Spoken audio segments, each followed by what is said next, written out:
Di video sebelumnya, kita telah membahas peristiwa yang memunculkan HPI dan asas-asas yang tumbuh dalam menyelesaikan hubungan antara orang Romawi kuno dengan orang asing atau pedagang asing. Nah, dalam pembahasan sejarah kali ini, kita akan membahas pertumbuhan selanjutnya dari HPI ini, yaitu tentang masa pertumbuhan asas personal yang terjadi sekitar abad 6 sampai dengan 10 Masehi. Nah, bagaimana pertumbuhan HPI di masa-masa ini? Yuk kita simak videonya berikut ini.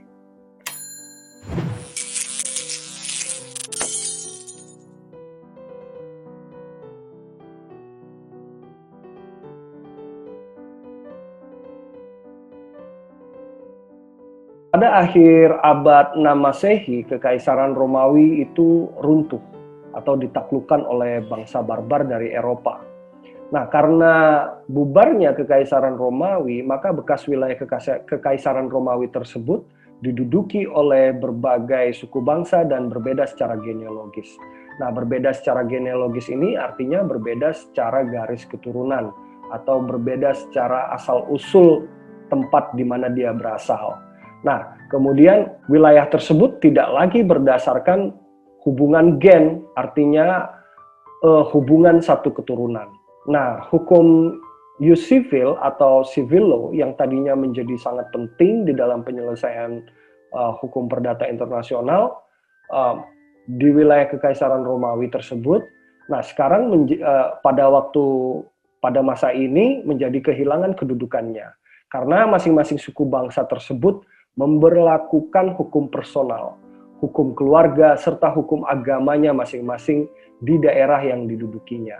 Artinya para pendatang itu membawa hukumnya sendiri-sendiri atau membawa hukum dari daerahnya sendiri-sendiri. Nah, sampai di sini prinsip teritorial telah berubah menjadi prinsip personal. Nah, di dalam prinsip personal, hukum yang berlaku digantungkan kepada pribadi yang bersangkutan. Sehingga di dalam wilayah tertentu mungkin akan berlaku beberapa hukum sekaligus. Nah, berdasarkan peristiwa-peristiwa semacam itu, maka persoalan penyelesaian hubungan antara orang asing dengan orang asli di situ itu menjadi sulit untuk diselesaikan.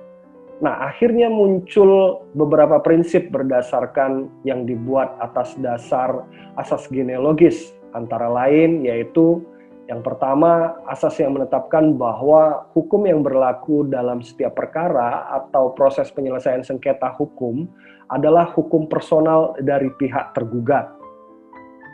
Nah, kemudian yang kedua itu asas yang menyatakan bahwa kemampuan untuk melakukan perbuatan hukum seseorang ditentukan oleh hukum personal orang tersebut. Nah, kemudian kapasitas para pihak dalam suatu perjanjian harus ditentukan oleh hukum personal dari masing-masing pihak.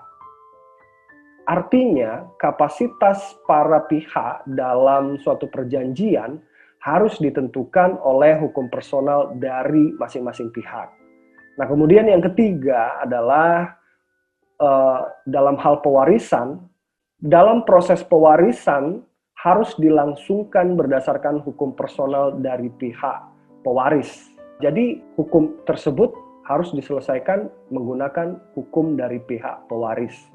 Nah, kemudian yang keempat itu adalah peralihan hak milik atas benda harus dilaksanakan sesuai dengan hukum dari pihak transferer. Nah, kemudian yang kelima yaitu penyelesaian perkara tentang perbuatan melawan hukum harus dilakukan berdasarkan hukum dari pihak pelaku perbuatan yang melanggar hukum. Nah, kemudian yang keenam itu pengesahan suatu perkawinan harus dilakukan berdasarkan hukum personal dari pihak suami. Nah, dari masa ini dapat kita simpulkan bahwa runtuhnya kerajaan Romawi itu membuat hubungan antara orang yang berbeda suku secara genealogi itu menjadi meningkat. Nah, dalam hal ini mungkin tidak hanya perdagangan, tetapi juga perkawinan, pewarisan, hingga perbuatan melawan hukum. Nah, suku-suku yang mendiami wilayah bekas Romawi itu memberlakukan asas personal, artinya memberlakukan hukum dari tempat asalnya. Nah, dengan adanya fenomena ini, maka asas teritorial yang dikedepankan oleh orang Romawi pada masa kejayaan mereka menjadi tidak berlaku. Nah, asas personal itu dikembangkan di masa ini adalah setiap perkara atau proses penyelesaian sengketa hukum, maka hukum yang berlaku adalah hukum personal dari pihak tergugat. Kemudian yang kedua, kapasitas perbuatan hukum seseorang ditentukan oleh hukum personal orang tersebut. Nah, kapasitas para pihak dalam suatu perjanjian harus ditentukan oleh hukum personal dari masing-masing pihak. Nah, kemudian yang ketiga, proses pewarisan harus dilangsungkan berdasarkan hukum personal dari pihak pewaris. Nah, kemudian yang keempat, peralihan hak milik atas benda harus dilaksanakan sesuai dengan hukum dari pihak transferer. Nah, yang kelima, penyelesaian perkara tentang perbuatan melawan hukum harus dilakukan berdasarkan hukum dari pihak pelaku perbuatan yang melanggar hukum.